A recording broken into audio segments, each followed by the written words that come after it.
I'm Kimberly at the Fat Quarter Shop, and today Joanna Figueroa is here, and I'm so excited because she likes to make bags, and I love bags, but I have no talent for bags, so she named this bag Kimberly's Sack, and she is going to show us how to make this really simple bag that I can even do. She really can. And ever since I've known Kimberly, she's seen bags that I have, and she wants them, and at one point I promised to make her one, and I didn't. So I'm making one for her now. It really is a simple bag, and I know there's so many quilters who have that same feeling. I really, really think that any quilter, step by step, can do this. Let's do it. So we're gonna start off with a layer cake, and you can make, if you get a layer cake, you can basically make several of these bags. You only need 8 pieces of the layer cake to start off. So from a layer cake, as you can see here, we've cut, to start off our bag, we only need 3 different size pieces. You basically are gonna need several A's and several B's, and then you're gonna need 1 C for the front of your bag and 1 for the back. And so you can see the little pieces that are left over from layer cake, those are your leftovers, and that's what you're going to be doing. And you're gonna cut that from 8 pieces, the ones that you need, and you'll need less of that one. Okay, so we're starting now with the construction of the bag. And so if you remember, we cut all of our pieces, and as you can see, it's a real simple patchwork construction. So you've got your A, your long skinny pieces, then you've got your B, B, B, which are those pieces that are rectangles, and your 1 square piece that needs to be a square here in the corner in order to make it fit. And we're gonna make 1 top and 1 bottom, right? Exactly, or 1 front and 1 back, rather. And as you're placing the fabrics, one thing that you need to take into consideration is that because of the way that this bag is constructed, you're not gonna see the top pieces of the front bag because it's gonna flop over, but you are gonna see the top pieces of your back bag. So if you're really worried about, like you've got favorite pieces that you wanna show on the front of your bag, make sure that you put them on the top of your back and not on the top of your front, because that will be the one portion that will kind of, you won't see this one, but you'll see the other one. So that's something I learned the first time I made it. I forgot to do that. And then the pieces I wanted to show weren't showing, so then I had to do it again. And we used Orifle thread again, and it's just a super simple patchwork construction, and you just do 2 of them. Yep. And in the next step, we're basically gonna show you that you take that and then you attach it to a piece of batting. Now, something that I talk about in the pattern is that usually when I make bags, I like to use fusible fleece, and my favorite is Pellon. It's like my standard go-to. And you iron it to the back of your bag, and it gives it, it's not so stiff that, I know that some people really like their bags to be super stiff.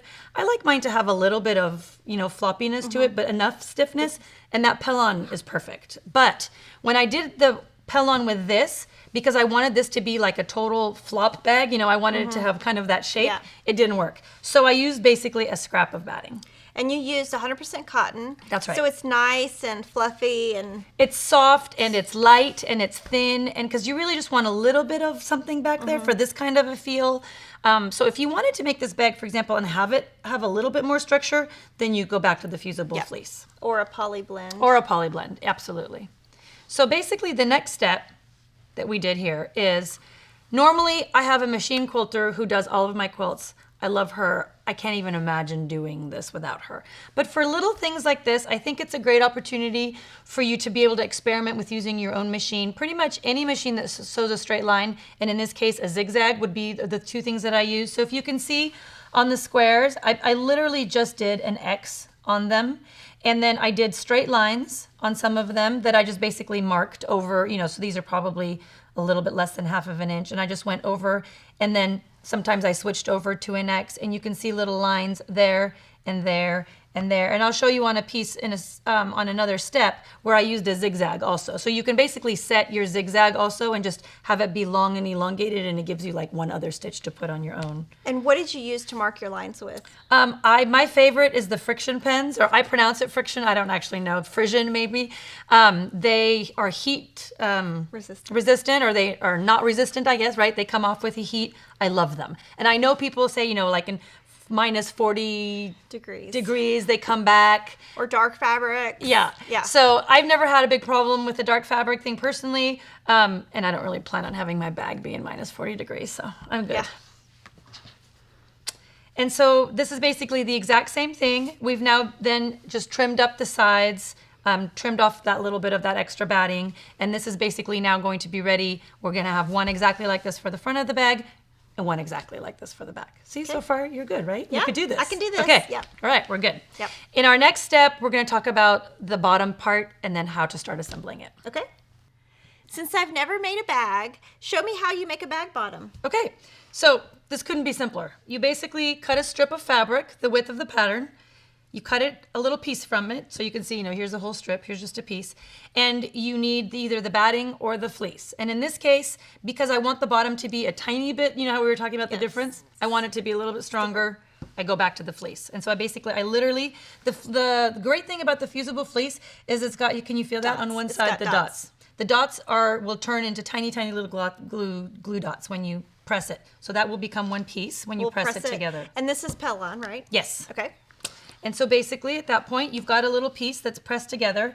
And as you can see for this one, just for a little bit different, I used an elongated zigzag. So on my machine, you know, I can go up or sideways how I want to. So I basically elongated it and made it a lot flatter than a normal zigzag, but you could kind of play with it. And I didn't even mark this one. I did one line and then I went over on a good mark on my machine and went over and just basically did that. And I didn't even worry about on the end. I would just kind of go over and back up and over and back up because I knew that what was in those end pieces wasn't going to show. And you used Aurifil thread on this? I used the same Aurifil piecing thread on this one. And if you really wanted to, I guess you could match it to the color of your bag, but I kind of like being able to see the stitching. Yeah. So I just leave it the same cream thread. And I went all the way over, and then if it needed a tiny bit of trimming up at the end, I did. Okay, so at this point, you've made the bottom and you've made the front and the back, and we're basically just gonna sew the three together. So the only thing you need to worry about at all is the placement. So remember what we talked about, the part that's gonna flap over that you're gonna see. So this was, I was considering this to be my front. So this part that has the horizontal piece is gonna be the bottom. So that's gonna come up right against, and then I'm gonna remember that if this is the front of my bag, that these two are not gonna show when it flaps over, right? And this is going to be the back. And then so when that back comes around and flops over, those are the two that are gonna basically fall over on the front and you're gonna see. So I made them exactly the same in this one, just that I wouldn't have to worry about it. But I know that I want some of that blue to show on the front, and so I think I'll make this one my front. So that's kind of the only decision you have at this point. And it's really easy to remember because you can put your rectangles the same direction as your bottom. And Absolutely. so that you won't get that wrong. And so when we sew them together, what seam allowance and what foot are you using? So I'm basically sewing everything except for one part on the very top at the end of the bag. I'm sewing everything with a regular 1/4 inch seam allowance. And I'm sewing this together here. And then when it's sewn together, I'm pressing it so I want to give the bottom the most strength as possible. So I'm pressing it to the bottom. So it'll be, you know, pressed like that towards the bottom. And then I'm going to top stitch one line along that when I do it on that side, and so basically to secure that seam allowance under and onto the bottom. Okay. That's basically the only thing that I do on that next step. So this is starting to look like a table runner. How are we going to turn this into a bag? Okay, so this is how most construction of most simple bags starts, with, you know, sides and a bottom. So basically at this point, we're literally going to fold it in half. Match up that top up there for me. Yep, let's bring it down here closer. And the one spot that you're really you want to worry about that it really matches is this one point, because it's so much darker than everything else, and it's the one part where you're going to see. So we're going to pin it up there and just in a few spots, and then here. Okay. Okay? I'm going to use my favorite pins. I've been using these things for like 15 years. I can't do anything without them. So basically I'm going to match up these two right here.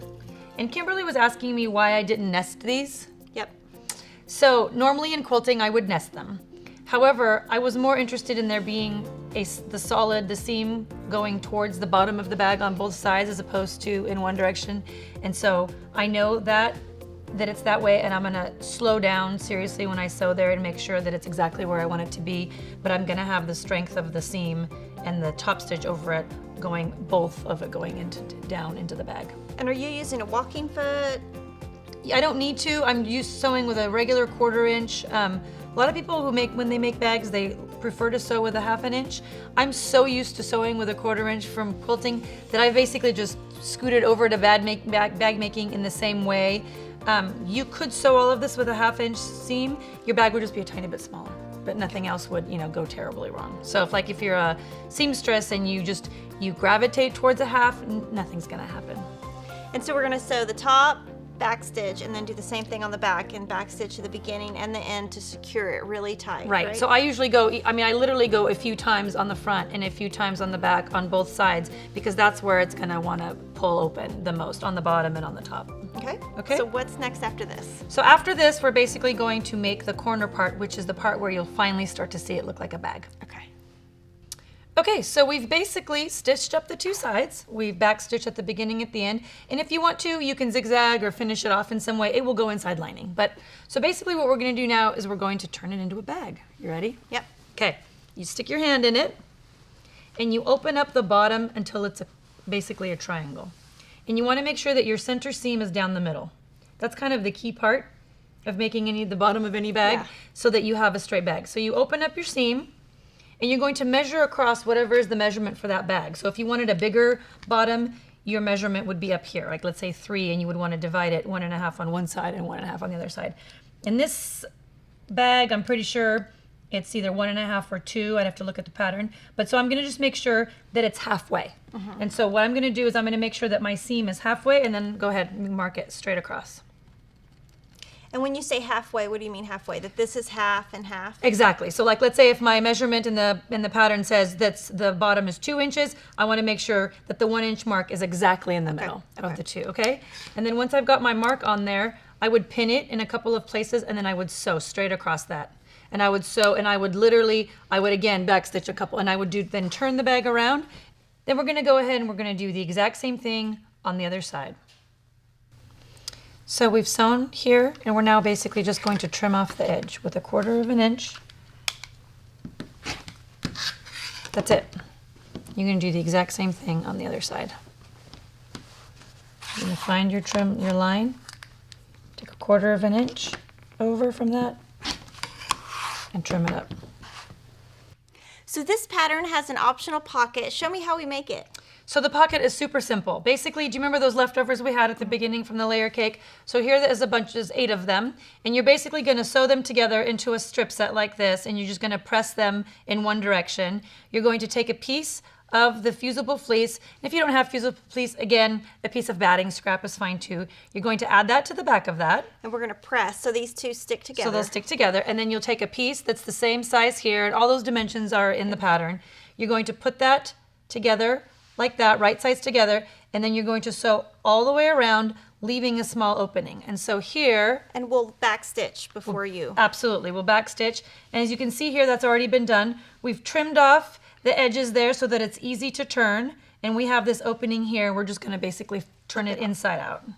So I'm gonna literally just take that and pull it out through there, so that when I'm done, and I've pushed it out, and if it doesn't quite work out with my finger, I use sometimes like the tip of, maybe duller scissors or I love to use chopsticks to push out the edges of these things because they're usually really good. Skewer sometimes goes through your fabric, but chopsticks usually are really good. So you're basically gonna do that. You're gonna have the whole pocket, you're gonna press it really well, and then if you really wanna have a finished edge, you could top stitch around it, and it will also help to close that up for you. And if you want to wait until you actually put it onto your lining, you could probably wait until then too. So at this point, it's basically gonna be a finished little pocket. And when we put it on the lining, we'll basically stitch it like this around, and we'll stitch up one line here so that we have two little pockets. Yeah. And so for your lining, we've put together your 2 lining fabrics and another bottom fabric, and we sewed it together just like we did on the front. Exactly. Where do you put that on? Where do you put the pocket on? So basically, this is just doesn't need to be quilted. It doesn't need to have batting or anything else. It's just a simple piece of lining fabric. You're going to take that pocket, and it tells you exactly where to put it on in the pattern, but it's going to go down right about here. It gets centered, and it goes really low because for the bag, that whole front part flops over. So normally if you were doing a pocket on a bag, you'd put it up much higher, but for this one, it gets centered right down here, and that's going to be the side that it's going to be on inside your bag. And then you're going to stitch on just like I said, and then you're going to fold this up and do those corners exactly like we talked about with the front. So you're going to put your pocket in. Yep. It's going to be in place. We're going to put this right sides together. We're going to stitch up both ends. Yep. Then we're going to add the gussets, and Yep. your lining will be complete at that point. Yeah, so you're going to do that same little triangle thing on the end. Usually we don't call them gussets. Gussets is something that you turn in, you know, on the inside, but it's that little crazy corner thing on the bottom. Yep. Okay. And we'll be ready. So we've got the outer part of our bag finished, and we've turned it right sides out, so it's complete. And we've got the lining pretty much exactly the same, and we're leaving it right sides together. And remember that when you're making the lining, to not forget the opening on the side, because that's what you're going to turn your whole bag through. And I can't tell you the amount of times that I've sewn right through that and had to go back and create an opening. So don't forget the opening, because you can't do much without it. So And it's about 3.5 inches. about 3.5 inches is it's a good size. And so what you're going to do at this point is you're literally going to take this bag and you're going to put it inside this bag. And you're going to line them up, push them down in there. And the only part that's really important is that you're putting them in so that the two sides are touching, the right sides. Sides together. And you're going to line them all up along the top and pin all the way around. The top. All around the top only. And that's the only part that you're actually sew the two bags together. Here, let me give you some pins. You do that side, I'll do this side. And I would line up basically the two seams, and you can nestle them. And when you sew this, are you using a 1/4 inch seam? So where I used a 1/4 inch seam everywhere else, here I'll actually sew a 1/2 inch seam, and that's because I want it to really be nice and flat on the bottom, and I want a nice finished edge. So once I'm going to pin all of this together, I'm going to sew the whole thing with a 1/2 inch seam, and then I'm going to turn the entire thing, I'm going to pull that bag out through this bag. Awesome. Let's do it. Let's do it. Now, our final part of our bag is to prepare all of our... Like the little finishing pieces, basically. Yeah, and I think this is going to take a little bit more time, but, doing this and making it really nice is going to put that added touch on your bag. Absolutely, and it's kind of what gives it all those little details at the end. So we have our bag, and we have to add a few things to it. So the first thing is, from any of your leftover layer cakes, you can use, I chose one of the more mellow prints. You cut 2 of the tab shape, and the pattern is, the template's in the pattern, and then you're going to basically sew them together all the way around, and again, you're going to leave a tiny little opening, just kind of like we did with the lining, right? You're going to then turn that inside out all the way through, and it's going to end up looking like this. You're going to be real careful to make sure that you kind of press it out. Again, I love to use a skewer or a chopstick and push out my edges, then basically top stitch it all the way around so that it's finished. And then We're gonna make 2. And you're going to make 2. You're going to do the exact same thing. And they're going to go on the side for our hardware, and then our hardware is going to slip right through that part right up here. And I'll show you in a second how to do that. And then basically we're going to make the strap. It's a 1-strap bag. And so you're basically going to cut a wide, your piece of fabric, right? And you're actually going to need 2 because of the length of it is longer than the width of the fabric, and you're not going to need very much from the other strip, but you need 2 of them. You're going to piece them together, and then you're basically going to fold them together.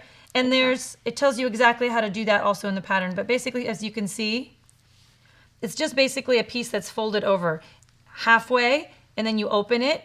You stick in a little piece of the fusible fleece, and then you press it in there so that it sticks to one side. And if you really like a hard bag, you could do 2, but I usually only do 1. And then you fold in 1/2 into it, the other half into it, and then you fold the whole thing over on itself. You pin it in a couple places, yep. And then you have one really long strap that you're doing that with, and then you basically top stitch it down all the way down one side. And then to make it even, you also top stitch it all the way down the folded side, purely for look. You don't need to do that. And then sometimes a lot of people like to do, like you keep stitching, like do 2 more stitches just to have kind of that finished Detail. look. Right. So that's your strap. You then can adjust it. We give you a measurement in the pattern, but you can adjust it to your own body. Like I like to wear this bag crossbody, and so I like a longer strap, but if you know you're going to carry it on your shoulder on one side, then you can shorten that up a little bit. Okay, and then basically you're going to do the exact same thing for the little loop for the button, and it's literally the exact same thing with no fleece inside. So you're going to fold it in half, yep, and then that's going to get opened back up again, and you're going to fold each side. Yeah, and it's easier with an iron than it is with your fingers because it's a tiny piece, but exactly what you just did. And then you're going to top stitch it like that on one side, and then make it into a little loop. I mean, that step takes a few minutes. And then that's our last little finishing piece. where the loop goes into the bag and around your little button, you need some way to kind of finish off the edge. I did a little circle and basically just, turn the edges under and just hand whip stitch into place. You could use, I know a lot of people that finish that off with like a little piece of wool or a little piece of felt because they don't want to deal with the fabric. You could also do a square because it would be easier to turn under. So I did the little circle and that's what's in the pattern, but you can kind of finish it off with almost anything that you want. So those are the 1, 2, 3, 4 finishing pieces that you need in order to put the whole thing together. Yep, and you're going to use 2 swivel clip and rings. That's right. So let's get the bag out and let's look at the detail on all of the hardware. Perfect. So the first finishing step that we're going to do is we're going to attach the handle to the bag. As you can see here, the first thing that we need to do is we need to turn those ends under by about 1/2 inch and then turn them through the loop, through the D-ring, and to the other side, where we're going to stitch it several times back and forth over here. This is a place where you want a lot of strength.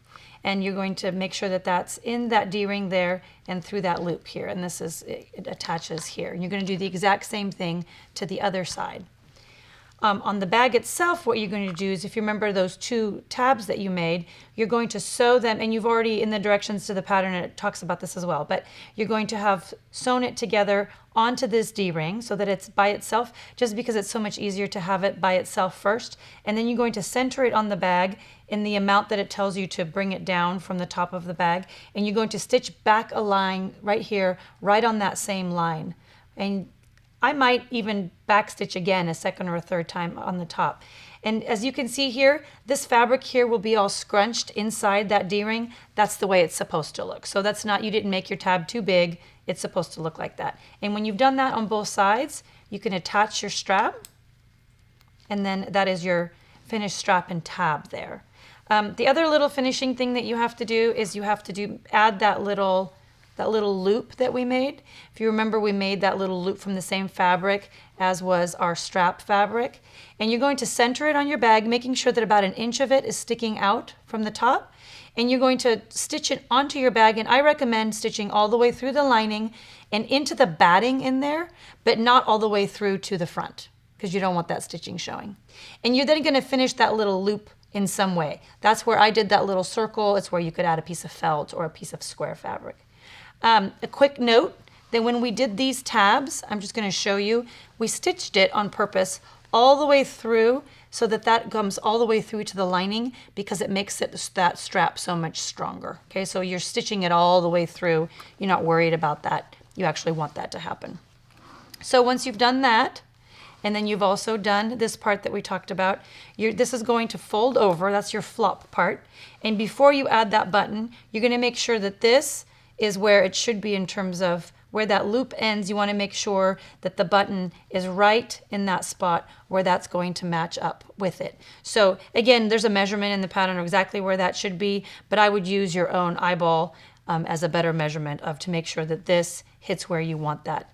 And make sure that when you're choosing a button, you can either use a vintage button or a new button, but make sure that it's a button with a shank. So as you can see here, it has that little portion here. It's not a flat button, and you need that so that it's raised off of your bag a little bit, because without that, it will be almost impossible for you to have a loop that goes around it.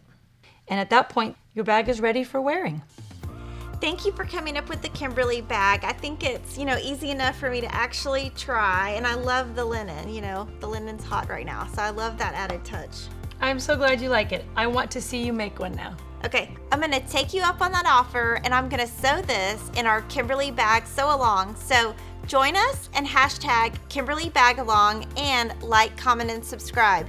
Come watch the rest of Joanna's videos also.